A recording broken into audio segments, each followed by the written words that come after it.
Olá, queridos, muito obrigado por me receber na tua casa. Essa semana muito especial, nós tivemos algo maravilhoso nesse último dia 12, Dia das Crianças. Uma reunião linda em frente à igreja, com muita moderação, com muito cuidado, mas muito alegre, muito festivo.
Eu louvo a Deus pelas famílias da nossa igreja, eu louvo a Deus pelas nossas crianças, eu louvo a Deus por todos aqueles que propiciam a expressão de amor de Cristo. Obrigado por esse momento e eu quero que você retire agora esses minutos para que juntos nós possamos meditar na palavra, adorarmos esse Deus. Esqueça as dificuldades, os problemas, deixa do lado de fora agora. Agora fique com a tua mente cativa ao Senhor Jesus. Que Ele possa se manifestar de uma forma plena, clara, absoluta. Que o Espírito Santo tenha liberdade para falar ao teu coração. Que nesse momento você possa ter um momento de comunhão agradável com o Senhor. Vamos adorar?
Abram sua Bíblia no livro de Êxodo, capítulo 15. Nós passearemos em alguns versos que eu tenho certeza o Senhor vai falar ao nosso coração. Êxodo, capítulo 15, a partir do verso 1, acompanhem comigo. Então, entoou Moisés e os filhos de Israel esse cântico ao Senhor e disseram: Cantarei ao Senhor porque triunfou gloriosamente, lançou no mar o cavalo e seu cavaleiro. O Senhor é a minha força e o meu cântico. Ele me foi por salvação. Este é o meu Deus, portanto eu o louvarei. Ele é o Deus de meu pai, por isso o exaltarei. O Senhor é homem de guerra. Senhor é o seu nome. Pula para o verso 6. A tua destra, ó Senhor, é gloriosa em poder. A tua destra, ó Senhor, despedaça o inimigo. Na grandeza da tua excelência, derribas os que se levantam contra ti. Envias o teu furor, que os consomem como restolho. Verso 11. Ó Senhor, quem é como tu entre os deuses? Quem é como tu, glorificado em santidade, terrível em feitos gloriosos, que operas maravilhas? Verso 20. A profetisa Miriam, irmã de Arão, tomou um tamborim e todas as mulheres saíram atrás dela com tamborins e com danças. E Miriam lhe respondia: Cantai ao Senhor, porque gloriosamente triunfou e precipitou no mar o cavalo e o seu cavaleiro. Fez Moisés partir a Israel do Mar Vermelho e saíram para o deserto de Sur. Caminharam 3 dias no deserto e não acharam água. Afinal, chegaram a Mara. Todavia não puderam beber as águas de Mara porque eram amargas. Por isso, chamou-se-lhe Mara. E o povo murmurou contra Moisés, dizendo: Que havemos de beber? Então, Moisés clamou ao Senhor e o Senhor lhe mostrou uma árvore. Lançou a Moisés nas águas e as águas se tornaram doces. Deu-lhes ali estatutos e uma ordenação e ali os provou. E disse: Se ouvires atento a voz do Senhor, teu Deus, e fizeres o que é reto diante dos seus olhos, e deres ouvido aos seus mandamentos e guardares todos os seus estatutos, nenhuma enfermidade virá sobre ti das que enviei sobre os egípcios, pois eu sou o Senhor que te sara. Então chegaram a Elim, onde havia 12 fontes de água e 70 palmeiras, e se acamparam junto às águas. Vamos orar? Senhor, fala ao nosso coração. Que essa palavra, Senhor, meu Pai, vivifique em nossa alma, Senhor. Nos transforme, Pai. É o que clamamos, pedimos, em nome de Jesus. A palavra do Senhor, na carta de Paulo aos Romanos, capítulo 8, versículo 28, nos proclama o seguinte: Sabemos que todas as coisas cooperam para o bem daqueles que amam a Deus, daqueles que são chamados segundo o seu propósito. No caso, embora a afirmativa de Romanos 8, 28 não seja o texto central a ser analisado hoje, quero, antes de mais nada, destacar que eu não acredito que dito apontamento nos dá o direito de vermos um Deus manipulador de circunstâncias e que os seus filhos são passivos, totalmente sujeitos ao soprar da vida, como pode parecer para muitos. Ou seja, não acredito que tudo o que lhe acontece estava determinado por Deus, que está usando as situações da sua vida para o seu bem, pois se assim fosse, atribuiríamos a Deus a responsabilidade por abortos, por divórcios, corrupção e tantos outros acontecimentos que existem e que são absolutamente contrários aos planos de Deus.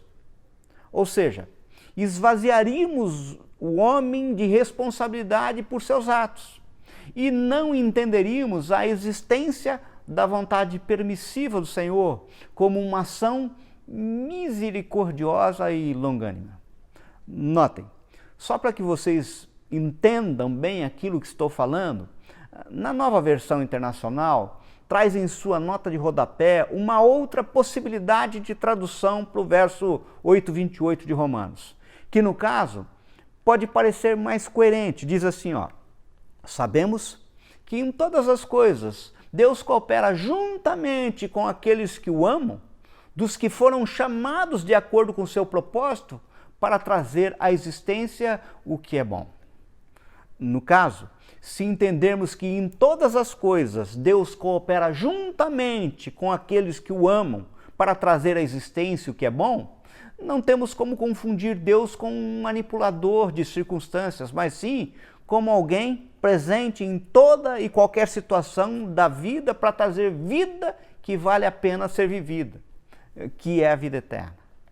Nesse caso, você pode acreditar que não foi ele quem meteu você no fogo ou deixou que as águas viessem sobre você, quem fez com que a tempestade ameaçasse seu barco, ou mesmo quem colocou você bem no meio do vale da sombra da morte. Não foi Deus.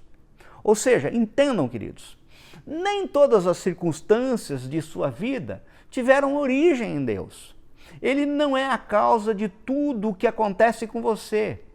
Mas é certo que nenhuma das circunstâncias de sua vida escapa aos olhos de Deus. E sempre que for invocado, Deus estenderá a sua mão para trazer à existência o que é bom. Deus está atento, com os olhos fixos em você, não necessariamente como causa de tudo o que acontece ao seu redor, mas certamente para mostrar-se forte, misericordioso, gracioso, com todos aqueles cujos corações são completamente dele. Voltemos ao texto principal que lemos. Acabamos de ler que o povo hebreu, após a travessia do Mar Vermelho, caminhou por 3 dias pelo deserto e, já cansado e sedento, chegou até uma fonte de águas amargas. Entendam, isso aconteceu logo após o povo hebreu ter sido liberto da escravidão egípcia. Vocês se lembram bem, Faraó, inconformado apesar das 10 pragas sofridas sobre o Egito, saiu ao encalço do povo de Deus, a fim de trazê-los de volta para servirem de mão de obra escrava, como era antes. Nessa perseguição, o povo hebreu se encontra numa aparente armadilha que parecia sem saída. Cercado por todos os lados, só tinham 2 saídas. Se rendiam, ou seja, se entregavam novamente ao Faraó, ou atravessavam o Mar Vermelho a nado. Então, a despeito das murmurações daqueles que estão sempre de plantão, escalado pelo diabo, Moisés estende o seu cajado e as águas do Mar Vermelho surpreendentemente se abrem e o povo passa com os pés enxutos. Mas o exército de Faraó, indo em perseguição aos hebreus, perecem quando chegam perto deles, não podendo os alcançar. Morrem todos quando as águas se fecham. Isso nos parece como uma simbologia com o sangue de Jesus, que nos purifica de todos os nossos pecados, ou seja, nos livra da escravidão. E aí, como Miriam, fazemos uma festa e uma cantoria gloriosa como pessoas novas convertidas quando recebem a Jesus. Vibramos, cantamos, livre estou, porque o sangue de Jesus me libertou. É isso que nós fazemos. Agora, como povo hebreu liberto, temos que entender que somos peregrinos, ou seja, nossa pátria não é aqui, mas Israel celestial. Temos uma caminhada, devemos chegar a Canaã, lugar prometido. Queridos, precisamos entender que entre a abertura da gaiola e o grito de liberdade e a segurança total do nosso lar celestial, há um caminho a ser perseguido, uma estrada a ser cumprida. Tem uma canção do Almir Sater, Tocando em Frente. Ele diz assim: ando devagar porque já tive pressa, eu levo esse sorriso porque já chorei demais. Hoje me sinto mais forte, mais feliz, quem sabe só leva a certeza de quem muito pouco sei ou nada sei.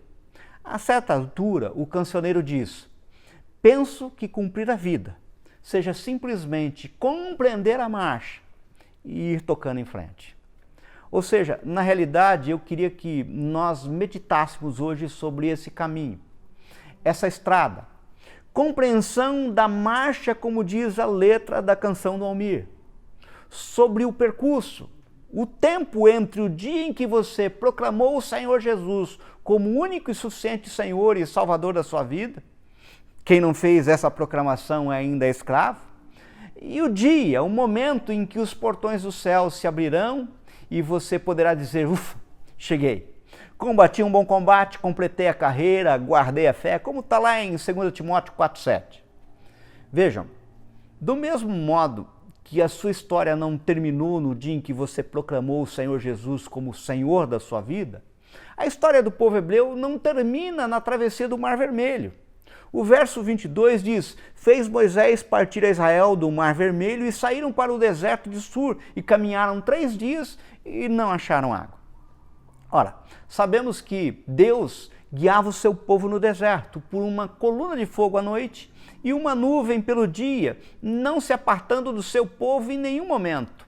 Se você abrir Êxodo 13, lá no verso 21 e 22 está assim, ó: o Senhor ia diante deles durante o dia numa coluna de nuvem para os guiar pelo caminho, durante a noite numa coluna de fogo para os alumiar, a fim de que caminhassem dia e de noite. Nunca se apartou do povo a coluna da nuvem durante o dia, nem a coluna de fogo durante a noite. O povo não se movia se a nuvem não se movesse. Eles só andavam se a nuvem andasse. É o cuidado de Deus após 400 anos de escravidão. Você por acaso já viu uma cena, comum até, de um pássaro que fica anos a fio preso em uma gaiola e quando a porta da gaiola é aberta, ele não sai. Ou seja, fica próximo à porta e logo volta. Ou por vezes até chega a voar para um pouco mais longe, mas aí sente fome, insegurança e volta, pois não sabe viver longe da gaiola. Por isso, preste atenção no detalhe. A nuvem os guiou durante 3 dias sem água e por fim a um lugar onde só tinha água amarga. A pergunta é: e por que Deus faria isso com o povo que se chamava pelo seu nome e que era como uma menina dos seus olhos? Você já se perguntou isso? Muitas vezes nós não entendemos o propósito de Deus, mas logo ali na frente o entenderemos. Deus jamais se engana.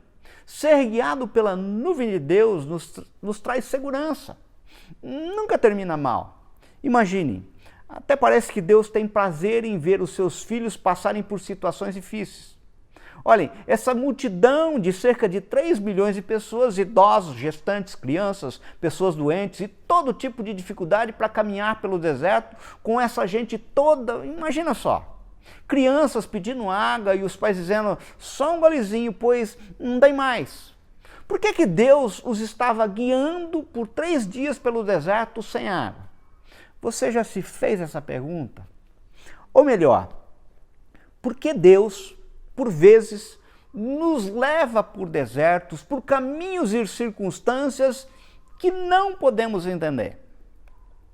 Em primeiro lugar, eu quero deixar bem claro, como já fiz questão de ressaltar, que eu não acredito em um Deus manipulador de circunstâncias. E no caso, até já cheguei a apontar para vocês em outra oportunidade que as cantorias e dança de Miriam foram atitudes legítimas, mas o lado foi errado.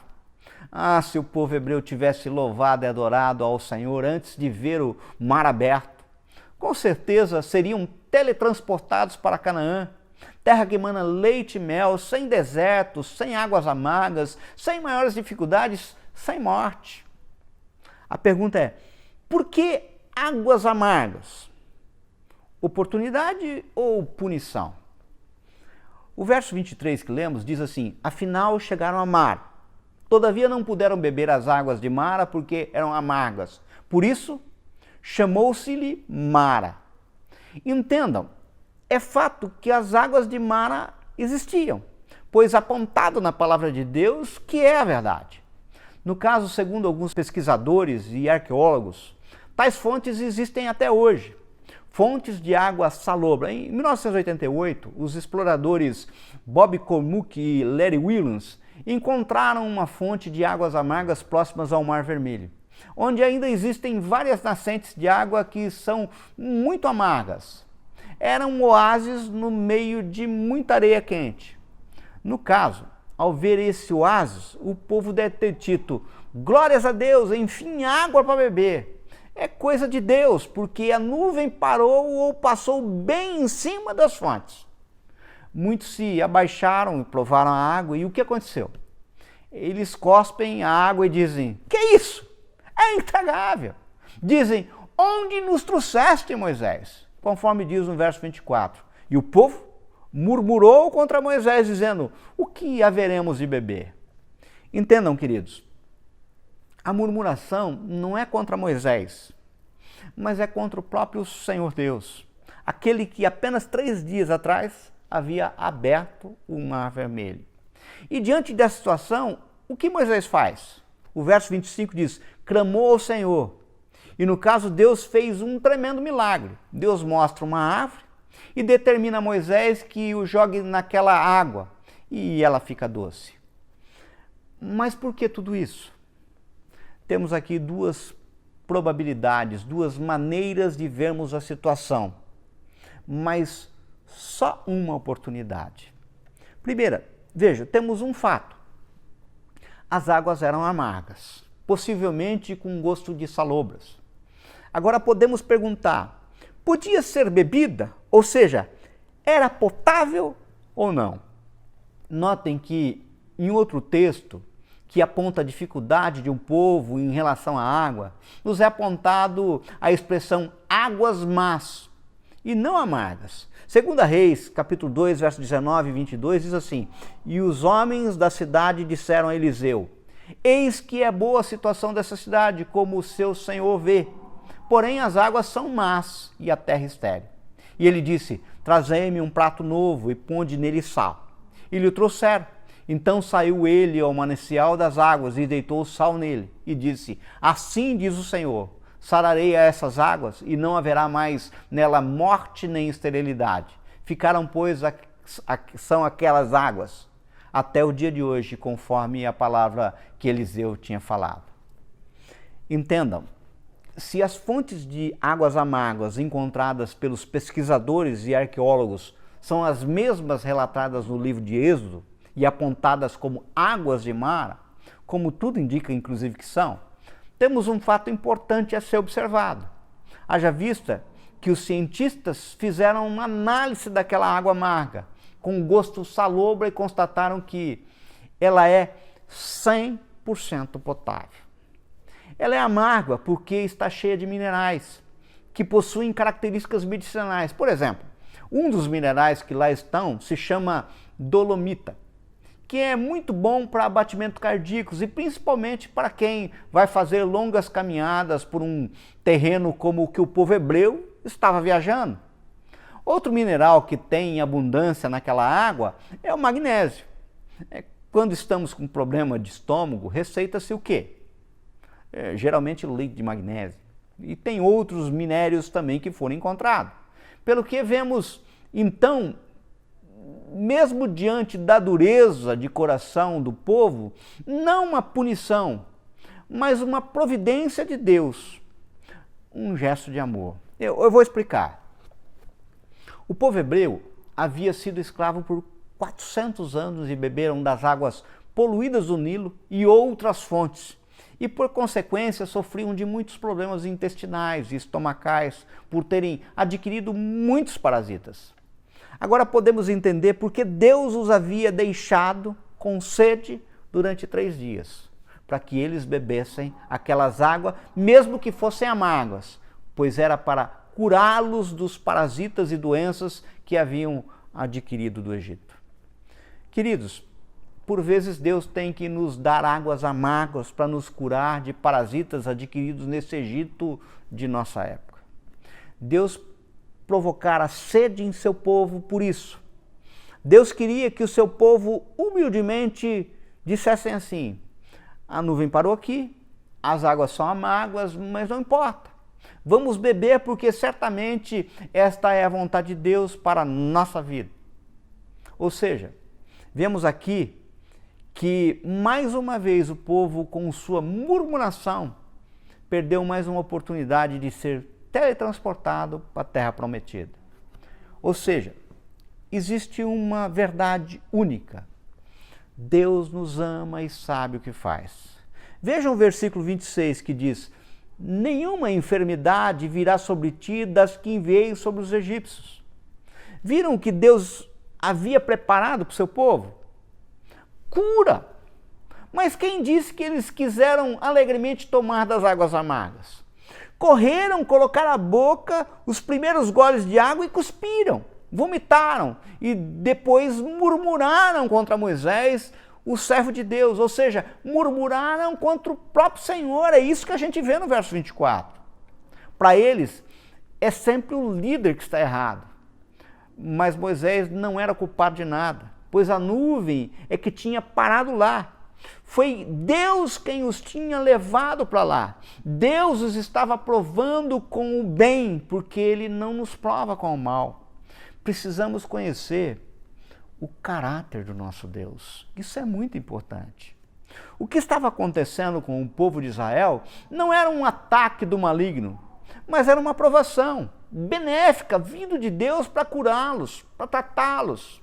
Era amargo, sim, mas era tratamento de Deus, conforme o visto no verso 25. E ali os provou, mas eles não quiseram. Bateram o pé e colocaram Deus na parede, não quiseram da água amarga. Talvez vocês já devem ter ouvido essa afirmação. Determinamos e não aceitamos isso, desafiem a Deus, senão Ele não nos ouve. É basicamente o que os israelitas fizeram na época. O que Deus fez então? Deu-lhes um milagre paliativo, ou seja, o povo abortou o melhor de Deus, o milagre maior. Não foram curados das doenças do Egito, pois a água tornou-se doce e, portanto, não era mais medicinal. Deus falou a Moisés, tudo bem, pode jogar aquele galho na água. Moisés jogou, a água ficou doce e perdeu seu valor medicinal. Deus deu a eles um milagre paliativo, mas não era o seu melhor. Muitas vezes pedimos que Deus nos trate e nos faça melhor. Porém, quando Deus começa a agir, gritamos, esperneamos para não tomarmos água amarga. Aí Deus nos dá um milagre paliativo. Eles trocam o milagre da cura por um simples analgésico, que só tira dor, mas não cura a enfermidade. Se contentam com a vontade permissiva do Senhor, sem qualquer arrependimento, sem qualquer quebrantamento, vontade verdadeira de voltar-se para Deus de todo o coração. E sabe qual era o mal daquele povo? Eles tinham saído do Egito, mas o Egito não havia saída deles. E para piorar, tinham trazido as doenças do Egito, no qual Deus os queria curar. Este é o mal de muitos que se dizem crentes hoje. Eles saíram do mundo, mas o mundanismo não sai deles. Por isso, meus queridos, se Deus te der um remédio amargo, não rejeite, pois é para cura e não para paliativo. Olha, Jacó saiu de uma luta com o Senhor no Val de Jaboque. Manco e aleijado, mas salvo, aleluia, está lá em Gênesis 32, verso 30 e 31. Aquele lugar chamado Jacó, por Jacó Peniel, pois disse, vi Deus face a face, a minha vida foi salva. Nasceu-lhe o sol quando ele atravessava Peniel e manquejava de uma coxa. Cuspir e vomitar é dizer, não quero esse tratamento, quero somente um milagre doce. Não, queridos, nossa reação deve ser, a nuvem parou aqui, nessas águas amargas. Então eu vou bebê-las, pois eu sei que é para o meu bem. Eu a bebo ainda que seja amarga, mas sei que tu estás nesse negócio. Obedecer a palavra do Senhor é sempre a melhor opção. Amados, Deus nos liberta do pecado através do sangue de Jesus, mas só tira o mundanismo de dentro de nós, através dos tratamentos aos quais Ele nos submete na caminhada. Santificação através de um processo. Agora Deus lhe dá os estatutos e o tratamento. Eles passaram no teste? Não. O Egito não saiu de dentro deles, por isso morreram no deserto. Em vez de ficarem 40 dias no deserto, como Jesus ficou, mas saiu, eles fizeram do deserto a sua morada e lá morreram. A questão, queridos, não é se vamos ou não passar pelo deserto. Todo cristão passa um tempo pelo deserto. A pergunta é, quanto tempo você vai ficar no deserto? 40 dias ou 40 anos?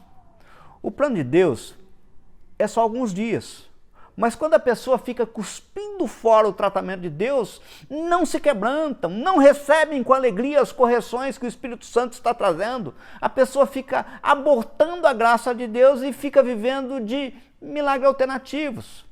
Fica vivendo dentro da permissão de Deus, mas jamais dentro da vontade de Deus, somente assistindo os milagres. É rocha que brota água, maná que cai do céu, porém não sai do deserto, acaba morrendo sem entrar na plenitude da verdadeira vida proposta pelo Senhor e que afasta o pecado do homem. Estão entendendo? Agora vocês poderiam me perguntar, mas e se as águas de Mara fossem outras que não as encontradas pelos pesquisadores? Ou seja, se fossem impróprias ao consumo? Bem, eu poderia devolver a questão não só com mais uma pergunta, mas várias. A nuvem de Deus parou nesse lugar de águas de Mara? Sim. Havia razão para a murmuração? Não. Agora, se as águas de amargas apontadas no livro de Êxodo como águas de Mara não fossem as águas oriundas das fontes encontradas pelos pesquisadores e geólogos e realmente fossem impróprias ao consumo, mesmo assim, jamais o povo hebreu poderia murmurar como fez. Isso pela mesma razão já apontada. Deus nos ama e sabe o que faz. O verso 26 diz assim, ó, se fizerem o que é reto diante dos olhos do Senhor, ou seja, se fizerem o que é reto, Ele sempre tem o melhor preparado para o seu povo. Deus é um Pai amoroso e não um carrasco pronto a punir. O verso 27 diz assim, então chegaram a Elim, onde havia 12 fontes de água e 70 palmeiras, e se acamparam junto às águas. Queridos, olha o que Deus tinha preparado para o seu povo, era o que jamais imaginavam. 3 dias de caminhada no deserto. Depois, Deus, a pouca distância, tinha 12 fontes de água doce para todo o povo. Não uma só fonte, mas 12. Deus tinha preparado 70 palmeiras para que pudesse se refrescar à sombra. Ia tomar água na sombra. Que tristeza. Deus tinha planos tão altos com aquele povo, guiá-los, curá-los, saciar a sede, dar sombra e fazê-los entrarem vitoriosos na terra de Canaã. O que eles fizeram? Murmuraram e não tomaram remédio amargo. Quiseram beber água doce antes da hora. Não entenderam o caráter do nosso Deus e continuaram caminhando no deserto. Confesso que muitas vezes eu não compreendo a marcha. Mas ao mesmo tempo me vem uma certeza no coração de que eu não preciso compreender, mas sim saber que eu tenho um Deus que guia, que cuida. E que se eu ficar atento à sua nuvem, eu não preciso me preocupar, eu posso descansar. E o que é melhor, se eu tiver sede e as águas forem amargas, eu posso simplesmente, se for do propósito de Deus, bebê-las, que não me farão mal. Ou simplesmente pedir. E pedir não é murmurar. Senhor, está muito amargo. Adoça a minha vida. Eu, por vezes, tenho vontade de pedir isso. Senhor, adoça a minha vida. Eu fiquei pensando que muitos daqueles que estavam lá, será que todos murmuraram? Até aqueles que não murmuraram, mas estavam juntos na caminhada, pagaram o preço da murmuração de terceiros. E eu fico pensando porque nós vivemos em sociedade. Quantas e quantas vezes algumas pessoas que estão próximo da gente insistem em não aprender e todos sofrem. Todos sofrem. Mas o Senhor está no controle e isso eu coloco nas mãos de Deus. Eu vou concluir.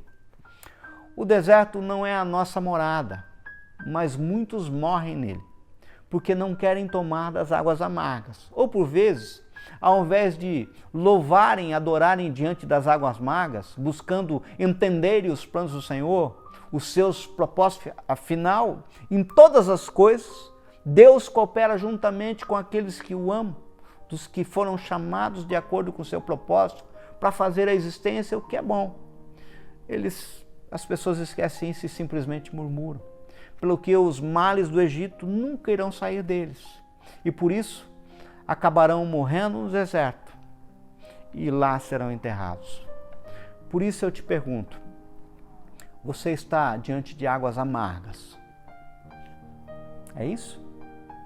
tua vida está amarga, você está debatendo, tentando entender a marcha, você não precisa disso, pois a nuvem do Senhor está disponível e quer te dar proteção. O Senhor manda te dizer que muito próximo você não está vendo, mas há um oásis com água doce e 70 palmeiras. Aleluia por isso. Mas qual a tua posição? Murmuração ou adoração? Vamos orar? Pai, sabemos que por vezes, para nossa cura e transformação, somos conduzidos até águas amargas. Por isso, Senhor, clamamos por discernimento, pois não queremos, em hipótese alguma, sermos confundidos com murmuradores. Nos mostra de forma clara os seus propósitos para que sejamos transformados. É o que te pedimos. É em nome de Jesus. Amém? Boa noite, igreja. Saudade de todos, viu? Se Deus quiser, logo estaremos todos juntos. Vamos orar? Senhor Deus, Pai querido, obrigada, Senhor, pelo culto de hoje, obrigada pela Tua palavra, por tudo aquilo que o Senhor tem nos ensinado, pelo cuidado que o Senhor tem tido conosco, Senhor. É verdade. Abençoe nossa igreja, Senhor, que completa mais um ano de vida, que essa igreja, Senhor Deus, que cada família representada nessa igreja, Senhor Deus, possa ser abençoada pelas Tuas mãos e ser abençoadora, Senhor, Amém, onde Pai. pisar a planta dos pés. Amém, Pai. É no nome de Jesus, Senhor Deus, que oramos agradecidos. Amém. Amém, Pai. Olá, amados. Chegamos ao final de mais um culto. Espero que a palavra, o louvor, tudo tenha falado ao teu coração e isso lhe transforme. Que muitas vezes os remédios amargos que precisamos tomar nos leve para perto do Senhor e nós possamos entender, ter discernimento para saber qual que são os propósitos do Senhor em relação à nossa vida. Eu confesso para vocês que nessas últimas 2 semanas eu tenho ficado muito, mas muito triste com o cenário que cada vez mais se agrava no nosso país. Quantas e quantas vezes eu tenho vergonha de ouvir os noticiários, vergonha de ver a impunidade, vergonha de ver a bandalheira, vergonha de ver aquilo que está acontecendo. Por isso, eu conclamo que nós continuemos a orar pelo nosso país, porque esse país só tem jeito com o Senhor estendendo a mão sobre nós e nos abençoando, nos livrando do mal, nos livrando da corrupção, nos livrando daquilo que tem nos causado vergonha. Nós não temos outra expressão a dizer, vergonha. Por vezes nós ficamos constrangidos em ligar o noticiário. Fico imaginando quanto muitas vezes algum povo de outra nação nos pergunta nosso país. Nós estamos cansados de ver a nossa nacionalidade ligada à corrupção, à falcatrua, à mentira, a coisas que não dignificam o nome do Senhor Jesus. Por isso nós precisamos clamar pelo sangue de Cristo sobre nossa nação. Que você tenha uma semana abençoada. Que aonde você for e colocar a planta dos pés, a imagem de Cristo seja manifesta na tua vida. Que a graça do nosso Senhor Jesus Cristo, o imenso amor de Deus e a consolação do Espírito Santo esteja com você e com todo Israel de Deus, espalhado na face da terra, hoje e todo sempre. Tenha uma boa semana. Deus te abençoe.